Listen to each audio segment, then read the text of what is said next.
Hello friends, welcome back to my channel value education. हम लोग कर रहे थे अपनी सीरीज़ कंटिन्यू। तो हम लोगों ने लास्ट क्लास में फंडामेंटल थ्योरम ऑफ अरिथमेटिक के बारे में पढ़ा था, उसके कॉन्सेप्ट को क्लियर किया था। और इस सीरीज़ में, इस सेशन में हम लोग उसकी एक्सरसाइज को कंटिन्यू करेंगे, स्टार्ट करेंगे। Okay, so exercise 1.2 we are going to do today. So time ना वेस्ट करते हुए हम स्टार्ट करते हैं। सो फर्स्ट क्वेश्चन, बस आप ये याद रखना, फंडामेंटल थ्योरम ऑफ अरिथमेटिक में हमने पढ़ा था कि कोई भी कॉम्पोजिट नंबर जो है उसको प्राइम फैक्टराइजेशन के मदद से हम यूनिकली रिप्रेजेंट कर सकते हैं। That was fundamental theorem of arithmetic. Okay, now अब हम उसके बेसिस पे क्वेश्चंस करेंगे। तो फर्स्ट क्वेश्चन क्या है हमारा? Express each number as a product of its prime factors. हमें क्या करना है? ये जो भी जितने भी नंबर्स दिए हैं इनको प्रोडक्ट ऑफ प्राइम नंबर्स में सिंपली रिप्रेजेंट करना है, एक्सप्रेस करना है। इट्स वेरी सिंपल प्रोसेस, बस प्राइम फैक्टराइजेशन करना है इसका मतलब। ठीक है, तो हम फर्स्ट एग्जांपल लेते हैं। फर्स्ट नंबर क्या है? 140 है हमारा फर्स्ट नंबर। तो इसको प्राइम फैक्टराइज करेंगे तो कैसे करेंगे? सी, कैसे करते हैं हम प्राइम फैक्टराइज? इस तरह करते हैं। 140 सबसे पहले किस से जाएगा? ये 2 ज़ा, 2 7 ज़ा 14 एंड 0। देन अगेन 2 से जाएगा ये, 2 3 ज़ा 6, 2 5 ज़ा 10। फिर से जाएगा ये, 2 से नहीं जाएगा। अब किस से जाएगा? 3 से भी नहीं जाएगा। चेक करेंगे ना हम 3 से भी। 5 से जाएगा, 5 से डिवाइड होगा ये, तो 5 7 ज़ा 35, देन 7 1 ज़ा 7, क्योंकि खुद ही प्राइम है तो 7 1 ज़ा 7। तो अब इसको एक्सप्रेस कैसे करेंगे? इसको इस तरह से एक्सप्रेस करेंगे, देखो 2 into 2 into 5 into 7। Okay, now इसको और भी हम आगे एक्सप्रेस, देखो यहाँ तक ही आंसर आ गया है हमारा, बट इसको और अच्छे वे में प्रेजेंट करने के लिए हम क्या कर सकते हैं? 2 दो बार रिपीट हो रहा है तो 2 की पावर 2 लिख सकते हैं, right? 2 to the power 2 into 5 into 7. Got it? This is our final answer. Okay, तो मैंने फर्स्ट पार्ट एक्सप्लेन कर दिया है। Second part, third, fourth, fifth, 5 part, इसमें 4 पार्ट बचे हुए हैं, वो पार्ट आप खुद करेंगे। इट्स वेरी सिंपल, इसलिए मैं ज़्यादा एक्सप्लेन नहीं कर रही हूँ, मैंने एक एक्सप्लेन करके बता दिया। सिमिलरली आप सारे करेंगे। Got it?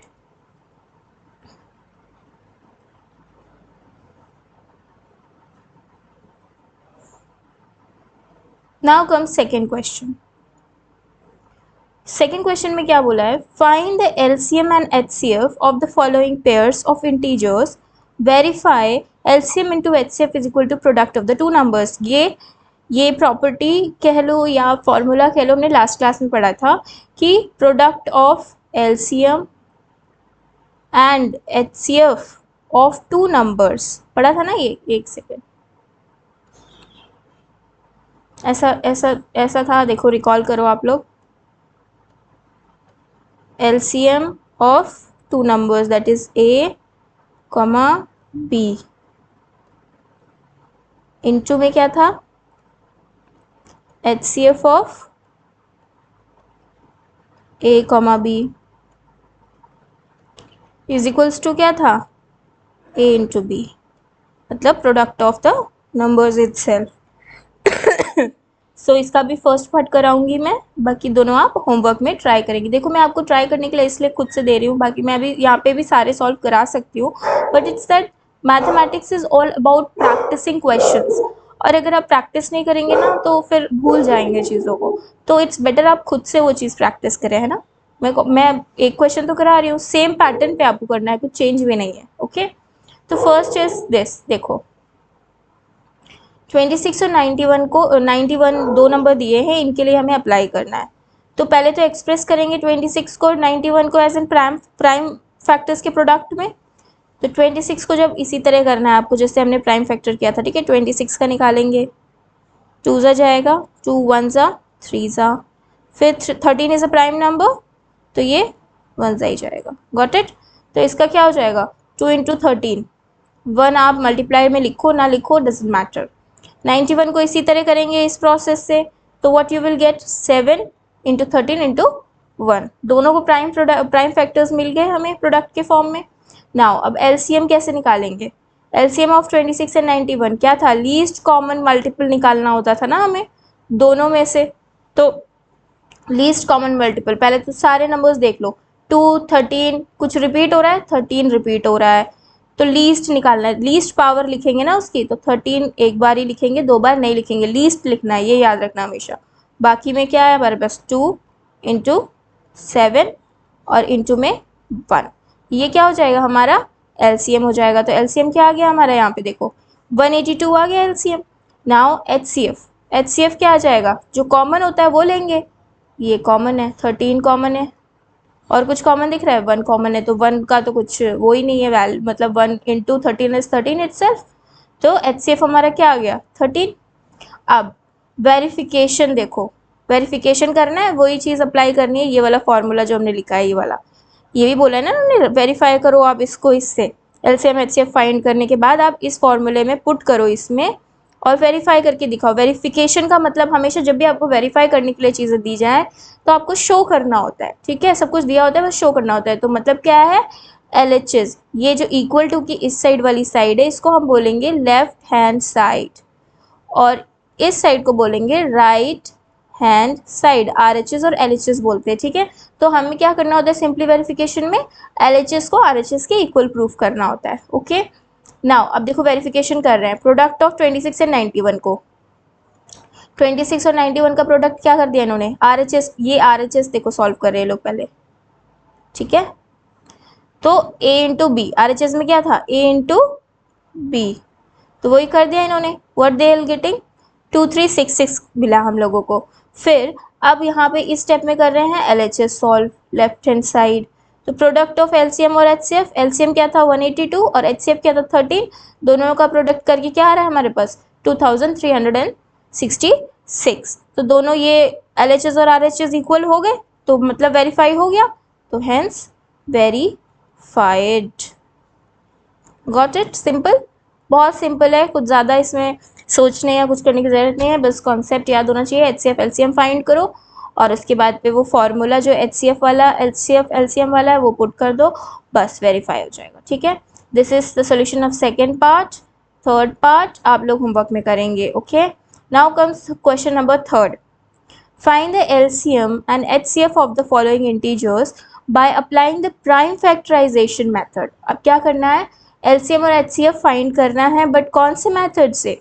प्राइम फैक्टराइजेशन वाले मेथड से, ठीक है। सिंपली ये भी हमने किया है, तो फर्स्ट पार्ट इसका भी करेंगे हम, बाकी दोनों parts is homework. First part में क्या क्या नंबर दिए हुए हैं 12, 15 एंड 21, तो पहले तो 12 का देखते हैं। 12 को प्राइम फैक्टराइजेशन करेंगे, 2 6 are 12, again it will be divided by 2, 2 3 are 6, फिर से 2 से जाएगा नहीं 3 से जाएगा, 3 1 are 3, तो क्या मिल गया हमें 12 को कैसे लिख सकते हैं 2 × 3, ये लिखा है हमने यहाँ पे।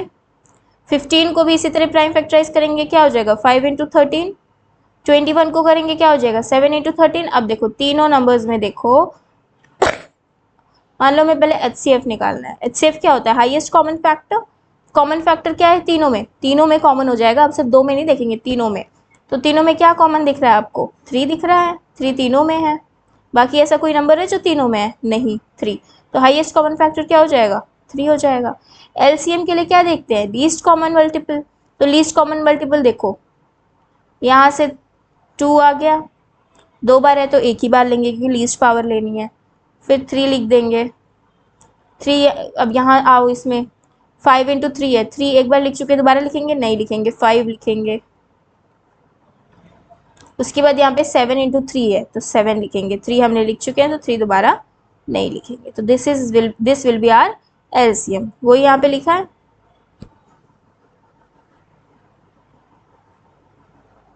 एक सेकेंड मैंने कुछ मिस्टेक कर दी है इसमें, यही होता है पता है, थोड़ा सा कंफ्यूजन क्रिएट हो जाता है बीच में ना, तो 357 दे हैव रिटन 2 × 2, सी, ठीक है, करेक्ट, सही है, ये सही है, दिस इज नॉट ओके। तो मेरे पास क्या आ गया, 2 × 3 × 7 आ गया, एलसीएम आ गया। तो बस दिस इज द सॉल्यूशन, इसको मल्टीप्लाई कर देंगे। यहाँ पे ये एक्स्ट्रा 2 लिखा है, ये नहीं आएगा यहाँ पे, ठीक है। ये सेकेंड पार्ट है, ये थर्ड पार्ट है, that will be done by you all, okay. Now comes fourth question. Fourth question में क्या बोला है, गिवन दैट HCF 306 और एंड 657 दो नंबर दिए हुए हैं, 306 और 600, सॉरी मेरी हिंदी थोड़ी वो है, 657, ठीक है, वो इक्वल टू 9 है। इसका इन दोनों नंबर का HCF क्या दिया है, 9 दिया है। LCM क्या दिया है, नहीं दिया ना, LCM we have to find, LCM find मतलब HCF दिया है, LCM फाइंड करना है। कैसे फाइंड करेंगे, वही फॉर्मूला याद करो जो हमने यूज़ किया था, HCF into LCM is equal to product of the two numbers. तो देखो कैसे करेंगे, यहाँ पे HCF इंटू LCM लिया है, product of the two numbers given numbers ये हमें पता है, तो हमें HCF गिवन है, यहाँ पे HCF 9 है, तो हम HCF की जगह पे 9 रख देंगे। LCM की जगह पे हमें LCM फाइंड ही करना है, तो LCM ऐसे ही लिखे रहने दो। फिर दो नंबर्स भी पता है हमें, तो दो नंबर्स लिख देंगे, 306 एंड 657, ठीक है। तो अब इस 9 को आप इस साइड ले जाओ, तो यहाँ पे मल्टीप्लीकेशन में है, तो यहाँ पे क्या आ जाएगा, डिवीजन में चला जाएगा, ये डिवीजन में चला गया, बस इसको सॉल्व कर दो, तो यू विल गेट 22338 और यही हो जाएगा हमारा LCM। Got it? Easy? Yeah, it's very easy. Now comes fifth question. Check whether 6 to the power n can end with the digit 0 for any natural number n. बोल रहा है कि जैसे हमने प्रीवियस क्लास में एक क्वेश्चन किया था, आपको याद हो लास्ट एक्सरसाइज में, जिसमें 4 टू द पावर n दिया था और बोला था कि n की कोई ऐसी पावर बताइए जिसके लिए 4 टू द पावर n जो है यूनिट डिजिट पे 0 मिल जाए। तो हमें ऐसा कोई भी नंबर नहीं मिला था, ठीक है। तो वही क्वेश्चन रिकॉल करो, वैसे ही कुछ इसमें हम करने वाले हैं, ठीक है। तो अब देखो 6 टू द पावर n को अब इसमें रिप्रेजेंट करना है जिसकी यूनिट डिजिट हमें 0 मिल जाए, जहाँ पे n क्या है, कोई भी नेचुरल नंबर है। तो simply 6 to the power n को कैसे लिख सकते हैं हम, 6 का प्राइम फैक्टराइजेशन क्या होगा, 2 × 3, ऐसे लिख सकते हैं। पावर में क्या है, whole power n, got it, इस तरह से लिख सकते हैं। अब यूनिट डिजिट में अगर 0 मांग रहे हैं वो लोग, तो 0 अगर मांग रहे हैं तो आपको इतना तो पता है कि अगर 0 यूनिट डिजिट में आता है तो वो नंबर 5 से डिविजिबल होता है।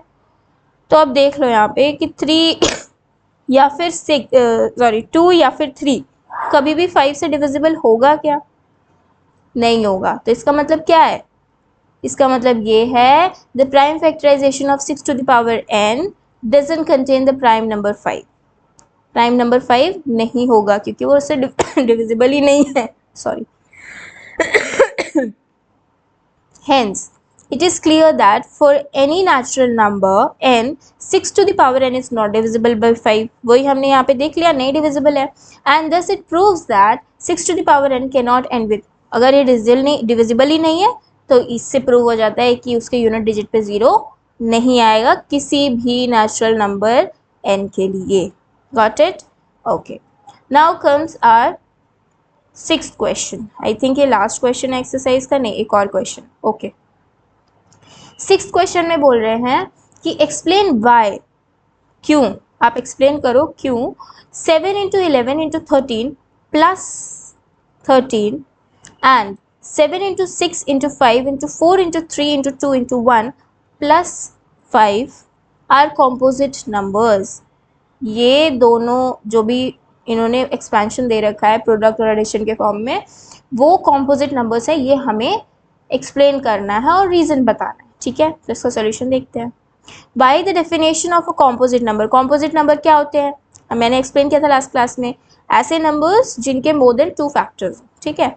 We know if a number is composite then it means it has factors other than 1 and itself, है ना। 1 और नंबर itself, मान लो कोई भी नंबर a है तो 1 और a के अलावा भी उसके पास फैक्टर्स होने चाहिए, तब हम उसको बोलेंगे composite number.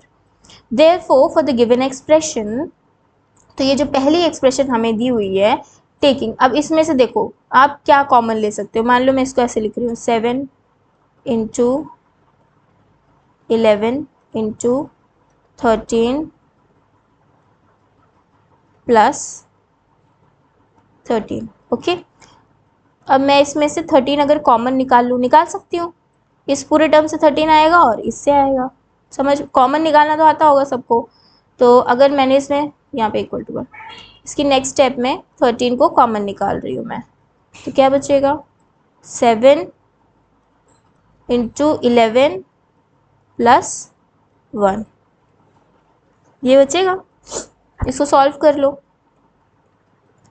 13 ब्रैकेट के अंदर 7 into 11 is 77 plus 1 which is equals to 13 bracket close करना भूल गए इंटू 77 प्लस 1 इज 78। ठीक है, ये आपको मिल गया। अब इसको आप फैक्टराइज करके लिख सकते हो। 7 देखो 13 तो खुद ही प्राइम नंबर है, तो ये तो फैक्टराइज होगा नहीं, तो 78 बचा, इसको फैक्टराइज कर देते हैं। 78 टू जा जाएगा, 2 3 जा 6, 9 जा 18। अब 39 किससे जाएगा, 13 से जाएगा। 13 3 जा 39, 3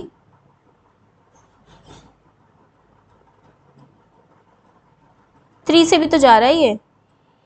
हाँ, तो 3 से पहले कर देते हैं क्योंकि हम ऑर्डर फॉलो करेंगे। ओके ओके, 3 1 जा 3, 3 3 जा 9। नाउ अब 13 से करेंगे। 13 1 जा 13, तो इसको किस तरह से एक्सप्रेस कर दिया, 13 एज इट इज लिख दोगे आप, इंटू किस तरह से एक्सप्रेस किया 78 को 2 इंटू 3 इंटू 13। गॉट इट, इस तरह से एक्सप्रेस कर दिया। तो प्रूफ हो गया ना कि ये एक कॉम्पोजिट नंबर है, क्योंकि इसके कितने फैक्टर्स आ रहे हैं आपको 1 2 3।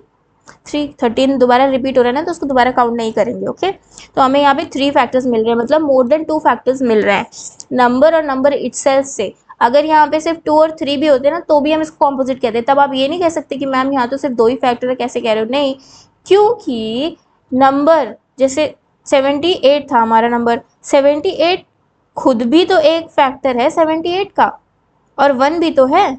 इसके अलावा अगर कोई फैक्टर होता है तो उसको कॉम्पोजिट नंबर कहते हैं। तो यहाँ पे तो हमें कितने मिल रहे हैं, ये दोनों तो हैं ही, इसके अलावा 1 2 3 यानी 5 फैक्टर्स मिल रहे हैं टोटल, तो ये ऑब्वियसली कॉम्पोजिट नंबर होगा।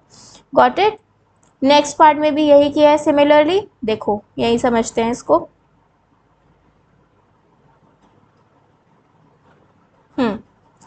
इसमें से देखो, अब आप इस पे ब्रैकेट लगा लो पहले ही। 5 कॉमन ले सकते हैं, यहाँ पे 5 है तो ऑब्वियसली 5 ही कॉमन लेंगे। जब 5 कॉमन ले लेंगे तो क्या बच जाएगा आपके पास, 7 इंटू 6 4 3 2 1, और यहाँ से 5 कॉमन लिया तो 1 बच जाएगा, 1 बच गया। अब इस जो भी अंदर टर्म्स है उसको सॉल्व कर लो। इसको सॉल्व करोगे तो आपको 1008 मिलेगा। 1 एज इट इज़ है यहाँ पे, 5 बाहर ही है, बस इसको इस ब्रैकेट को सॉल्व करो, इतना नंबर मिल जाएगा। 5 इटसेल्फ प्राइम है। बस जैसे पहले किया था हमने, अब इसको भी प्राइम फैक्टराइज करेंगे। प्राइम फैक्टराइजेशन करने के बाद में आपको काफ़ी फैक्टर्स मिल जाएंगे इसके, ठीक है। तो उससे आपको क्या प्रूफ कर दोगे, फिर से जब फैक्टर्स मिल जाएंगे, काफ़ी सारे फैक्टर्स मिल जाएंगे, ऑब्वियसली मिलेंगे, है ना। तो उससे आप प्रूफ कर दो कि ये जो है कॉम्पोजिट नंबर है। आप लिख देंगे कि hence this number is a composite number. Got it. Now last question, there is, अब ये वर्ड प्रॉब्लम है, आप इसको समझना पड़ेगा, ठीक है। There is a circular path around a sports field. एक सर्कुलर पाथ है, मान लो ये कोई जैसे ग्राउंड होता है ना, क्रिकेट ग्राउंड ही ले लो, कोई भी ग्राउंड ले लो, तो ये ग्राउंड है और इसके अराउंड एक, सॉरी एक second,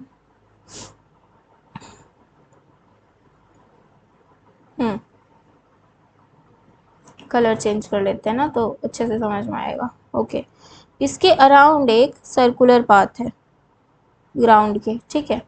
Sonia takes 18 minutes to drive 1 round of the field. अब यहाँ पे सोनिया एक लड़की है, वो कितने मिनट ले रही है, 18 मिनट ले रही है इस पूरे राउंड को कंप्लीट करने के लिए, ठीक है। उसके बाद क्या बोल रहे हैं, Ravi takes 12 minutes for the same, और रवि एक लड़का है, वो कितने मिनट ले रहा है, 12 मिनट ले रहा है सेम राउंड को कंप्लीट करने के लिए, सेम राउंड को, ठीक है। Suppose they both start at the same point, suppose कि वो लोग किसी सेम पॉइंट से स्टार्ट, मान लो यहाँ से स्टार्ट कर रहे हैं, इस पॉइंट को हम ओ दे देते हैं, ठीक है। वो दोनों यहाँ पे, सोनिया और रवि दोनों यहाँ पे, और इस पॉइंट से वो लोग स्टार्ट कर रहे हैं eight the same time and go in the same direction, एक ही टाइम पे एक ही डायरेक्शन में वो लोग स्टार्ट करते हैं, मतलब दोनों यहाँ से इसी डायरेक्शन में भाग रहे हैं मान लो। After how many minutes they will meet again at the starting point, बोल रहे कि आफ्टर कितने मिनट्स वो दोनों किसी एक पॉइंट पर मिल जाएंगे, ये फाइंड करना है।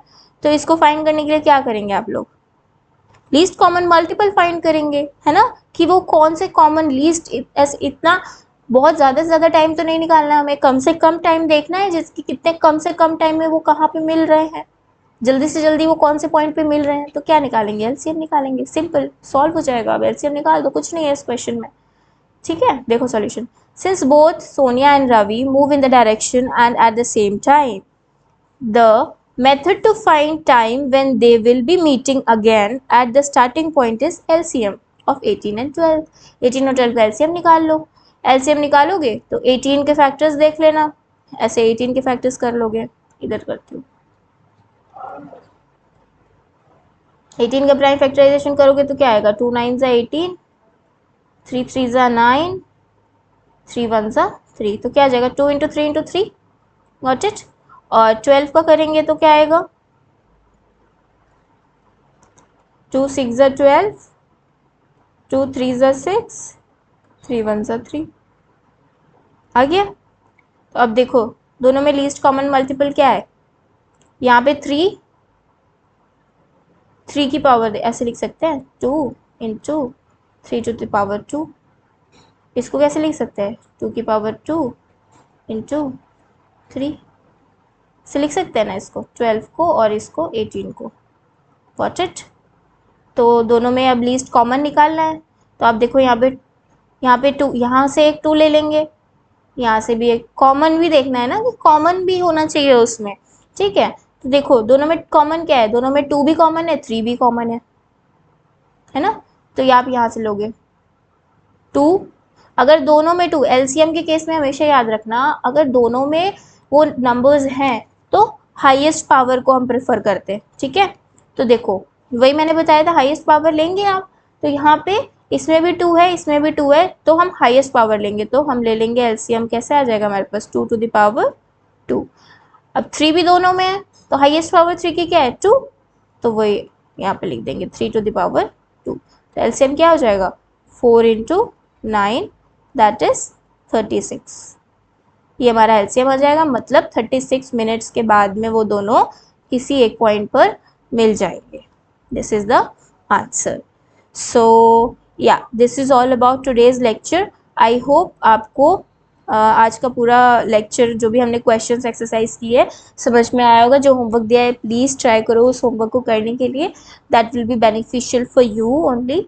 और बिल्कुल ही ऐसे ही क्वेश्चंस बिल्कुल सिंपल कॉन्सेप्ट पे ही बोर्ड एग्जाम्स में आते हैं, बस थोड़ा सा ट्रिक कर देते हैं, थोड़ा सा ट्विस्ट कर देते हैं क्वेश्चन में, बस वहीं आप लोग कंफ्यूज जाते हैं। तो क्वेश्चन को अच्छे से समझना है, पढ़ना है, उसके बाद सॉल्व करना है, ओके। तो yeah that's all about today's this session of exercise 1.2। और हम लोग अब नेक्स्ट लेक्चर में मिलेंगे with another concept of real numbers, okay. So हम इसी तरह सीरीज़ बाय सीरीज़ करके इस पूरे चैप्टर को कंप्लीट करेंगे, फिर न्यू चैप्टर स्टार्ट करेंगे। सो वीडियो पसंद आई हो, समझ में आया हो तो प्लीज़ लाइक करें, शेयर करें और सब्सक्राइब करें। Thank you so much. हम नेक्स्ट लेक्चर में नेक्स्ट कॉन्सेप्ट के साथ मिलेंगे। Thank you.